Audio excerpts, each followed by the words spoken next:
അപ്പോൾ ഗൈസ് നമ്മളിനി അടുത്ത് പോകാൻ പോകുന്നത് മണിച്ചിത്രത്താഴ് പാലസാണ്.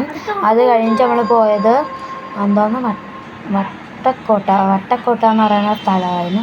അവിടെ നിന്ന് നല്ല കണക്ക് ഫോട്ടോസ് എടുക്കാൻ പറ്റിയതാണ്. പക്ഷേ ഒരു പ്രോബ്ലമേ ഉള്ളൂ, നല്ല കാറ്റാണ് കേട്ടോ. അത് ഞാൻ അടുത്ത പാർട്ടായിട്ട് പറയാം. അപ്പോൾ നമ്മൾ അവിടെ മണിച്ചിത്രത്താഴ് പാലസിൻ്റെ അടുത്തായിരുന്നു. അപ്പം നല്ല മഴ പെയ്തായിരുന്നു. മഴ നമ്മൾ ചതിച്ചു കേട്ടോ. അപ്പോൾ പിന്നെ എന്തെങ്കിലും ഇങ്ങനെ ആലോചിച്ചിരിപ്പായിരുന്നു കേട്ടോ. അങ്ങനെ നമ്മൾ പിന്നെ അവിടെ അടുത്തൊരു സ്പേസ് ഉള്ളതുകൊണ്ട് അവിടെ കയറി ഇരുന്നു. അങ്ങനെയാണ് കൊച്ചിനും എല്ലാവരും ഉണ്ടായിരുന്നു കേട്ടോ. എല്ലാവരുടെ അടുത്ത് ഇങ്ങനെ പോകുമായിരുന്നു. വീഡിയോ എടുക്കാൻ ടൈമില്ലായിരുന്നു, കാരണം നല്ല മഴയാണ്. ഫോണിലെല്ലാം പറ്റുന്നുള്ള പേരുണ്ടെങ്കിൽ ഞാൻ അഡ്ജസ്റ്റ് ചെയ്ത് എടുത്തിട്ടുണ്ട്. കുറച്ചൊക്കെ തിരിഞ്ഞ് മറിഞ്ഞൊക്കെ പോകും. പിന്നെ അനിയത്തിലുണ്ട് അത് ഭയങ്കര ഷോർട്ട്. തമിഴ്നാട്ടിലാണ്. തമിഴ്നാട്ടിലെ ഒരു മുറ ഡാൻസ് കളിക്കാൻ പോവാണ്. അല്ല രാവിലെ 6 മണിക്ക് പോയിട്ട് നമ്മൾ എത്തിയതോ 1 മണിക്കകത്ത് 12:40 അമ്മയുടെ വീട്ടിലെല്ലാവരും ഡ്രോപ്പ് ചെയ്ത് ലാസ്റ്റ് ആയിട്ട് നമ്മുടെ വീട്ടിൽ. അപ്പോൾ ഇതാണ് നമ്മുടെ മണിച്ചിത്രത്താഴ് പാലസ് എന്ന് പറയുന്നത്. സൂപ്പറായിരുന്നു, നല്ല വൈബായിരുന്നുണ്ടോ. അവിടെ നമ്മൾ കുറച്ചുകൂടെ എന്താ പറയുക, നല്ല എൻജോയ്മെൻറ്റ് ആയിരിക്കും.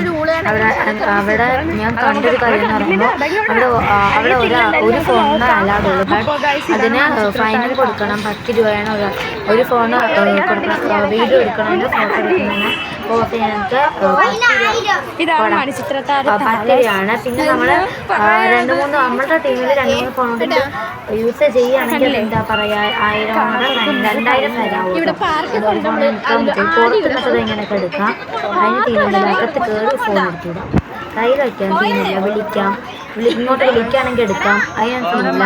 ഇതാണ് നമ്മുടെ മനസ്സിലായ പാലസിനെ ഇങ്ങനെ കാണിച്ചു തരാം കേട്ടോ. അവിടുത്തെ ഫോൺ എടുക്കാൻ പറ്റില്ല. അച്ഛൻ പറയുകയും ചെയ്തു. പോസൊക്കെ എടുക്കാൻ പറ്റിയ നല്ല ഫോണെന്ന് പറയുന്നത് എൻ്റെ മാമൻ്റെ ആയിരുന്നു, അതായത് അമ്മയുടെ അനിയൻ്റെ. അപ്പോഴത്തേക്കും അമ്മൻ്റെ ഫോൺ മാത്രമേ എടുക്കത്തുള്ളൂ. ഞാൻ കയറുന്ന അതുവരെ ഞാൻ ഇതിനകത്തോട്ടും ചിലപ്പോൾ കാണും, കാരണം മാമൻ ഗ്രൂപ്പിൽ അയച്ചിട്ടുണ്ടായിരുന്നു. ഇതിനകത്തോട്ട് നമ്മൾ കയറാൻ പോവാണ്. വെളിയിലെ ഭാഗം കേട്ടോ. ഇതിൻ്റെ അകത്തോളൊന്നും വെളിയിലുള്ള ചിലപ്പോൾ നമുക്ക് ഭാഗങ്ങളിലേക്ക് കിട്ടും കേട്ടോ. കാരണം മാമനാണ് അവരുടെ ഫോട്ടോസൊക്കെ എടുത്തതേ ഉള്ളൂ. വീഡിയോസ് എടുക്കുന്നതായി എൻ്റെ അറിവില്ല, ഉണ്ടെങ്കിൽ അത് നിങ്ങളൊക്കെ കാണും. അപ്പോൾ ഇവിടെ നല്ല കാഴ്ചകളാണ് കേട്ടോ. നമുക്ക് നല്ല ഫോട്ടോസ് എടുക്കാം. ബർത്ത്ഡേക്കും വല്ല ഇതിനൊക്കെ ഇടാനായിട്ട് സൂപ്പറായിരിക്കും കേട്ടോ. പ്രൊഫൈൽ പിക്ചറൊക്കെ ഇടാൻ സൂപ്പറായിരിക്കും. അതിനിടയ്ക്ക് നമ്മൾ ബുദ്ധനൊക്കെ കണ്ടെത്തി. എൻ്റെ വല്യമ്മയുടെ മോള് ബുദ്ധനെ നോക്കിയിരിപ്പാണ് ചെയ്യുന്നത്.